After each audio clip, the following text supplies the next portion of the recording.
Shalom मेरे मसीह में प्यारे भाई और बहनों, एक और वीडियो के साथ जुड़ा हूँ।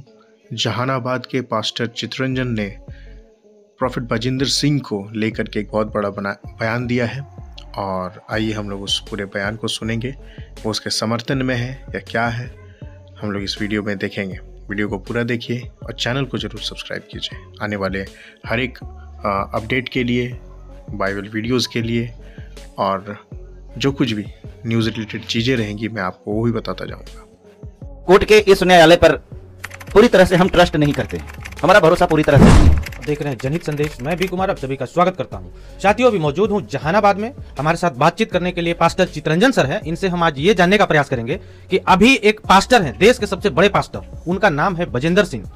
अभी उन पे आरोप लगा है कोई रेप का, उसके वजह से उनको सजा भी सुनाया गया है, उम्र कैद का। इसके बारे में हम इन्हीं से जानेंगे, क्योंकि ये सबको ज्ञान देते हैं कि बेविचार नहीं रखना चाहिए। फिर वो देश के बड़े पास्टर होकर के और इतनी गंदा हरकत कैसे किए, क्या कहिएगा सर? सबसे पहले तो आपके चैनल को और आपको हम बहुत बहुत धन्यवाद देते हैं, आपके श्रोताओं को, दर्शकों को भी बहुत बहुत धन्यवाद देते हैं।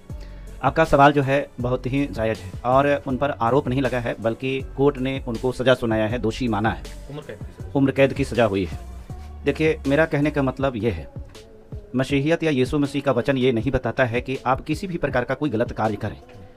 मैं भिन्न भिन्न धर्मों की अगर बात करें तो मैं अलग धर्म में नहीं जाना चाहता। मैं जिसको मानता हूं, जिनका अनुसरण करता हूं, जिन चीज़ों को अध्ययन किया है, हम उस पर बात करें तो मैं इतना स्पष्ट जानता हूं कि वचन बताता है कि हमें लोभ, लालच, पाप, व्यभिचार, ये सब चीज़ हमें नहीं करना चाहिए।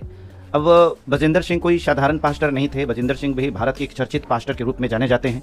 हम लोग तो उनकी तुलना में कुछ नहीं हैं। हम लोग तो बहुत छोटे मोटे पास्टर के रूप में हैं जो परमेश्वर की सेवा ईमानदारी से करते हैं। बात रह गई कि कौन व्यक्ति अंदर से किस प्रवृत्ति का है, इसके बारे में तो स्वयं वो जानता है, नहीं तो परमेश्वर जानता है।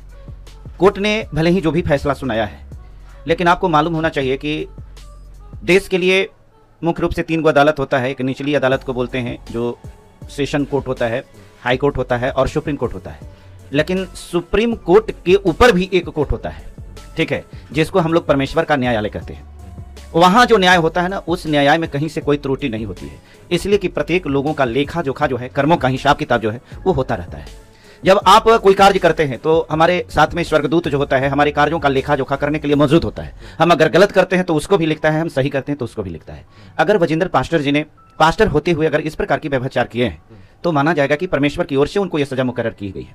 अगर वास्तव में उनको फंसाया गया होगा तो एक बात जान लीजिए कि फंसाने वाले को भी परमेश्वर नहीं छोड़ेगा, उसके लिए भी सजा मुकर्रर होगी। मैं इस पर तो ये नहीं कह सकता कि कहां तक सच है कहां गलत है, ये तो परमेश्वर के ऊपर ही हम छोड़ना उचित समझेंगे। लेकिन मैं संदेश देना चाहता हूं जितने भी परमेश्वर के दास हैं, परमेश्वर के सेवक हैं, उनको, हम एक समाज के लिए आईना है। हमारे अंदर में लोग परमेश्वर को ढूंढता है, हमारे अंदर में लोग यीशु मसीह को ढूंढता है। हमारा आचरण, हमारा व्यवहार, हमारी वाणी सम्यक होनी चाहिए। हमारे आचार में यीशु दिखना चाहिए, हमारी वाणी में यीशु दिखना चाहिए, हमारे कर्मों में यीशु दिखना चाहिए, हमारे आंखों के द्वारा यीशु मिलना चाहिए। तो ये यीशु में एक पास्टर को होना चाहिए। अगर कोई भी पास्टर इस प्रकार के पाप, व्यभिचार, लोभ, लालच में रहता है तो सिर्फ एक को नहीं बल्कि उस जाति के, अर्थात पास्टर बिरादरी की मैं बात कर रहा हूं, उस सबको सिर झुकता है, सिर नीचा होता है। इसलिए मैं इस वीडियो के माध्यम से जितने भी परमेश्वर की सेवा करने वाले पासवान हैं, हम उनसे यही कहना चाहेंगे। मैं तो नहीं जानता कि कौन क्या कर रहे हैं, क्योंकि मैं उतने बड़े पास्टर नहीं हूं। क्योंकि बजिंदर सिंह प्रोफेसी करते थे, हम तो उतने बड़े प्रोफेसी नहीं कर सकते हैं, प्रॉफिट हम नहीं हैं।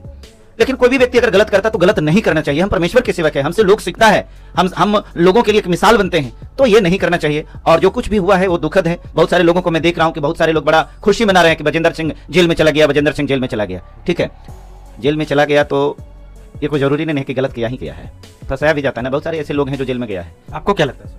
मेरे लगने से क्या हो जाएगा? मेरे लगने से क्या हो सकता है? मेरे लगने से कुछ नहीं होगा, क्योंकि हमने पहले ही बता दिया है। क्योंकि आरोप लग रहा है तो आपको भी तो कुछ लगता होगा ना कि सही है कि गलत है। नहीं, देखिए, हम बिना साक्ष्य के, बिना आधार पर कैसे कहें? कोर्ट को साक्ष्य मिला है। कोर्ट जो होता है ना, कोर्ट सच्चाई को नहीं देखता है। सच्चाई कुछ भी रहे, उसके पास में एविडेंस की जरूरत है। कोई व्यक्ति अगर जा करके कह दिया, और खास करके एक महिला अगर कह देती है ना, तो कितना सत्य बोल रही है, कितना झूठ बोल रही है, उसका मतलब कोर्ट से नहीं है। कोर्ट बस ये जानता है कि स्त्री है, वो बोली है ना। कोर्ट में या कानून में ऐसा ही प्रोविजन है। उनके ऊपर जो आरोप लगाया गया है वो महिला ने लगाई है। दूसरी बात है कि बलात्कार का मामला अगर है तो बलात्कार के मामला में तो बहुत सारा एविडेंस होता है। कोर्ट ने सजा अगर सुनाया होगा तो एविडेंस के आधार पर ही सुनाया होगा। बावजूद इसके मुझे कोर्ट के इस न्यायालय पर पूरी तरह से हम ट्रस्ट नहीं करते हैं, हमारा भरोसा पूरी तरह से नहीं है। क्योंकि परमेश्वर के लोगों को फंसाने के लिए लोग बहुत षड्यंत्र करते हैं। जो बिल्कुल विशुद्ध होते हैं, जो बिल्कुल पाप रहित होते हैं, उनके जीवन में भी बहुत सारे आरोप लगते हैं। तो इसलिए मैं इस पर स्पष्ट कुछ नहीं कहूंगा, लेकिन मैं ये भी कह सकता हूं कि हो सकता है कि साजिश के शिकार हुए होंगे। चलिए, तो इनका साफ तौर पे कहना है कि बजेंद्र जो पास्टर थे, इस देश के बड़े पास्टर, उनके ऊपर कहीं ना कहीं कोई गंभीर आरोप लगा करके उनको बुरी तरीके से फंसाने का काम किया है। बाकी इस वीडियो पे आपकी क्या प्रतिक्रिया कमेंट करके जरूर बताइएगा। मिलते हैं किसी दूसरे खबरों के साथ, तब तक के लिए धन्यवाद।